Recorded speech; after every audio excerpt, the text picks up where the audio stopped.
Ladies and gentlemen, welcome to Talk to Precious podcast. My name is Precious, and today I have an amazing guest. Please, can you introduce yourself? Hi, my name is Ella. Nice to meet y'all. Ella. Is your Yeah, name just Ella? What do you do? I own the Area Experience. It's a brand that's into surprise packaging, events management, and branding. All right, okay. So I think this is just going to be an interactive section, though. So I have a Okay. story I Okay. saw it online, and I think I'd like to get your opinion and we discuss more on it. Okay. So it says, I'm scared to marry or have kids because of the trauma I have endured. My stepdad started molesting me when I was in secondary school up until 300 level. And my mom found out before I entered uni. But guess what? She blamed me instead. She started having issues with me in the house. Sometimes she would say things like, when we are sharing one husband now. My mother stayed with this man, loving and serving him like her life depended on it. In this same house, I've almost been raped 5 different times by a younger man. Sorry. In this same house, I have almost been raped 5 different times by a younger man from this man's family. And in all 5 times, I was blamed for it. Even my stepbrother has tried to have sex and officially asked me out, telling me, we are not bloodly related, so it's fine. Literally used to think something was wrong with me, that I am a witch or something.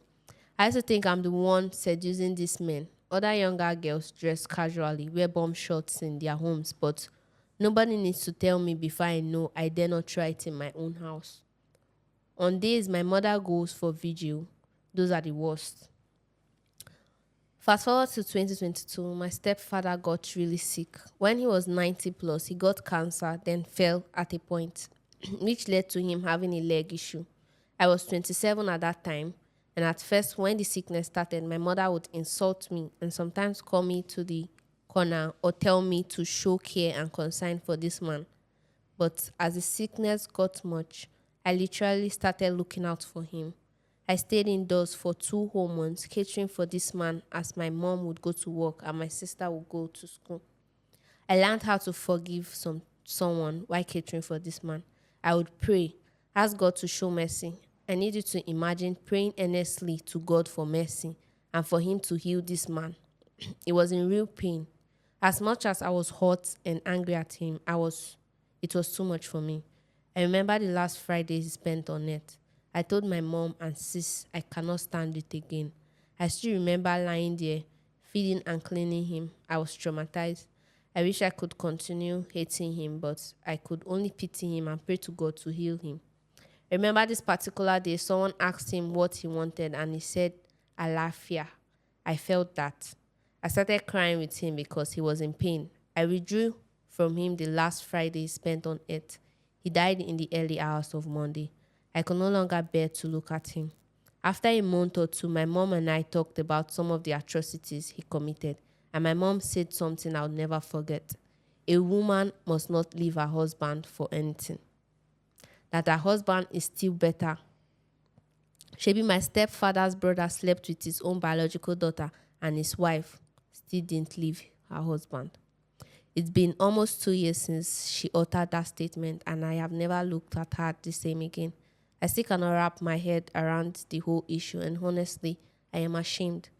My mother has failed me several times. Apart from my stepdad issue, and it hurts to know I can't turn to my mother for advice, especially when it comes to marriage. It hurts to know every girl child seeks their mother's opinion on matters that relate to their life. But I know deep down in my heart, if I seek my mother's opinion on matters about my life and marriage, it's going to lead to my doom. I love my mom. She suffered, oh, she suffered for me and my brother. But I will always live with the fact that my mother chose my stepdad over me, even after his death. I currently live with her in his house, and most morning when I wake up, I look around and cry. I don't want to be here. I grew up in a very toxic environment, and my only prayer now is not to end up like my mother. My stepfather is dead. My stepbrother is married with kids. The younger man who tried to rape me 5 different times is married with kids too. All the men, at least 10 that I can remember, that molested me have moved on with their lives, but I still feel anxious to this day. I still find it hard to breathe at times, especially in this house. This story is, is crazy. Oh, I think the parts where the mom was not siding her, it's really crazy. I don't even know what to say because the story is complicated. Like, there's so many, there are like two angles to look at it from, right? Okay. But I think the girl is valid with her feeling that her mom actually felt her because her mom did feel her. Yeah. I feel like marriage or not, once you have kids, you are obliged to be there for them. Like, mothers are supposed to be the protectors on earth because I feel like they have this bond with the child that their father won't obviously have because she nurtured them. Yeah. You know where I'm coming from? So if you knew that your child was being raped in that house and you married a man that's not her father that was doing that and you still stayed, you're a problem. But then again, I'm going to look at it from this angle. Why did she stay? What did she ever confront the man? If she did, what happened? Because I feel like our mothers, right? Yeah. In fact, no, her mother, because it's not our mothers. Her mother, during their time, and even till now, what will people say still plays a major role in women. what they are doing? Yes. So she already lost a husband before.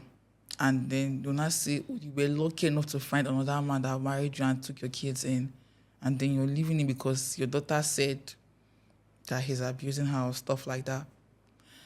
And then she's thinking, she's now dependent on this man. You know, because imagine you being filled with so much ideas that, oh, you're a single mom now. Yeah. You're not going to have any backing or anything. And then somebody does. So the man knew he had a hold over her. Mentally, emotionally, physically. That's why she couldn't even fight for her own kid. I'm not taking her side because, like I said, she still failed her daughter. But I'm just looking at it from a certain perspective, right? And then as for the girl, honestly, she handled it better than I did because I'd have left the house a long time ago. I'm not even joking. So where? Anywhere but there. You know, when you stay in an environment that is only, like, affecting you negatively, that's the only thing you can give out. You understand? You do not know positivity. What you know is bad things. You know toxicity. You know abuse mentally, physically, You even internalize sexually. these things. So this is what you're breathing. This is what you're Yeah. eating. This is what you're living in. What do you want to give to somebody else? You've not healed. You're just basking in your trauma. Do you understand? So I feel like if you could go to university, you would have left the house, even for a period of time. And then the man was sick and she stayed back to care for the man. I wouldn't have done that either. For real. That's You know, her only source of yes. livelihood. She has to take care of the You're man. looking at somebody that's been abusing you continuously, right? And you cannot heal because it's bringing back memories. Do you understand? But she's a human. But then there's nowhere to go to. There isn't. Like, how do you grow up to that particular point and not have one place to go to? She had siblings now. It's for the mom to not care about her feelings, then it's probably that the mom doesn't have siblings or the mom don't have relationship with her siblings. So something could be wrong. So let's assume she doesn't have anywhere to go to. Well, I think that's too much. That's too much for for a person to handle. Like, They should change the whole idea about marriage and women. no, I feel involved in like it. it's something we need to be putting out there to young people, because marriage should not be a do or die affair. But then there's stigma if you leave your marriage. So you rather die in it. I mean, people grow up with the idea that I rather stay with it. Like the mom said, the step Because that's an brother. orientation that they used to hold people down, both men and women in marriages.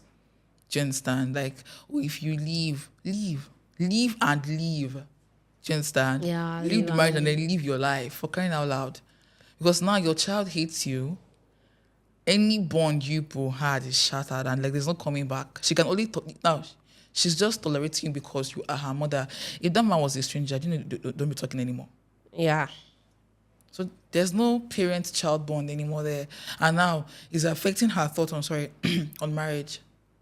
Because she's thinking, would I be able to be with a man after what I've been through? If I have a daughter, would I be able to protect her the way my mom didn't protect me? These are lingering thoughts in her head. So, well, first things first, she needs to heal.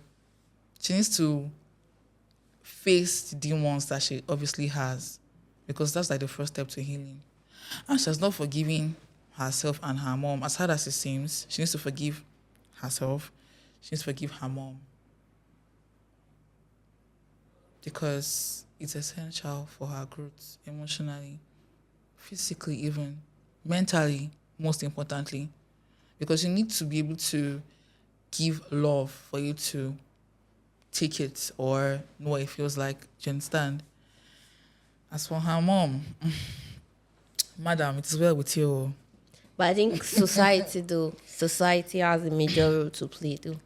I think they Yes. should start shifting the mindset from enduring marriages. That's why I said earlier that marriage is not a do-or-die affair. Yeah, so I think they should shift the whole mentality from enduring marriages. If it's not working, you can co-parent.